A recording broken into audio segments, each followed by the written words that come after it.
Oleh karena itu, Undang-Undang Cipta Kerja ini adalah perbaikan tidak hanya dari sisi proses formil, namun insiden mikrofon mati kembali terjadi saat rapat paripurna pengesahan Perpu Cipta Kerja pada Selasa 21 Maret 2023. Mikrofon itu mati saat fraksi Demokrat yang diwakili oleh Hinca Panjaitan protes terkait Perpu Cipta Kerja. Meskipun mikrofon mati, Hinca terlihat tetap menyampaikan pendapatnya hingga selesai.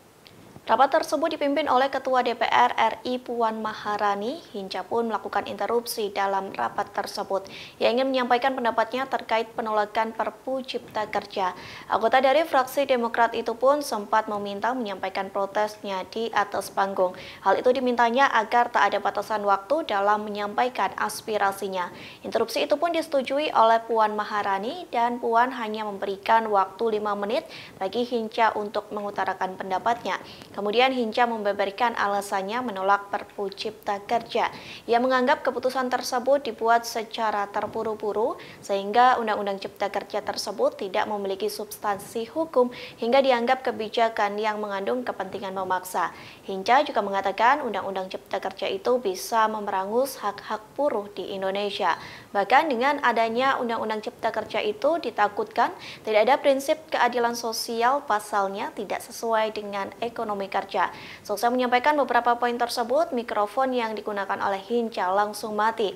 Diduga mikrofon itu mati lantaran waktu sudah lebih dari 5 menit sesuai dengan peraturan yang berlaku. Sementara itu, Hinca masih terus menyampaikan aspirasinya tanpa mikrofon. Oleh karena itu, kami fraksi Partai Demokrat memberikan sejumlah catatan penting. Pertama, keluarnya Perpu nomor 2 tahun 2022 tentang Cipta Kerja ini tidak sesuai dengan amar putusan MK nomor 91 PUU garing 18 Romawi 2020 yang menghendaki pelibatan masyarakat dalam proses perbaikannya. Selain terbatasnya pelibatan publik, sejumlah elemen masyarakat sipil juga mengeluhkan terbatasnya akses terhadap materi undang-undang selama proses revisi ini. Setelah dinyatakan inkonstitusional bersyarat, Mahkamah Konstitusi telah secara jelas meminta perbaikan melalui proses legislasi yang aspiratif, partisipatif, dan legitimate. Bukan justru mengganti undang-undang melalui Perpu, bahkan tidak tampak perbedaan signifikan antara isi Perpu dengan materi undang-undang sebelumnya.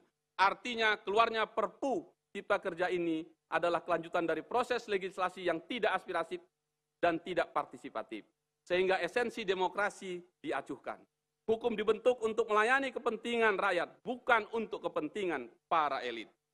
Kedua, karena Perpu Cipta Kerja ini bukan hanya tidak memenuhi aspek formalitas saja, namun juga kehadiran Perpu ini cacat secara konstitusi dan bahkan dapat mencoreng konstitusi itu sendiri. Kami melihat tidak ada argumentasi yang rasional dari pemerintah terkait penetapan kegentingan yang memaksa menjadi latar belakang lahirnya Perpu ini. Sehingga kita perlu bertanya, Perpu Cipta Kerja ini hadir untuk kepentingan memaksa atau kepentingan penguasa.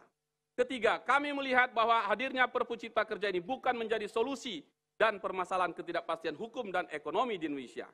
Janganlah kita menyelesaikan masalah dengan masalah.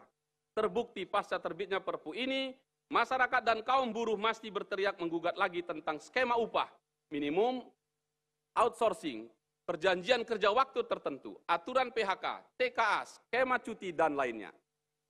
Oleh karena itu, Undang-Undang Cipta Kerja ini adalah perbaikan tidak hanya dari sisi proses formil, namun perbaikan isi substansinya.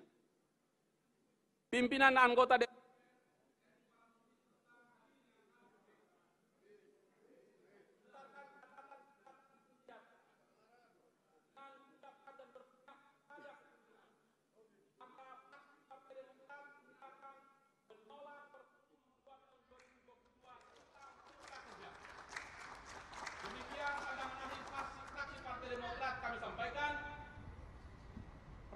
Demokrat akan terus mengawal kepentingan rakyat DPR RI sehingga DPR RI dapat terus melahirkan produk legislasi yang berkualitas sesuai dengan harapan rakyat. Karena harapan rakyat, perjuangan Demokrat, bersama kita kuat, bersama kita bangkit. Demokrat bersama rakyat memperjuangkan perubahan dan perbaikan. Jakarta 21. Terima kasih sudah nonton. Jangan lupa like, subscribe, dan share ya.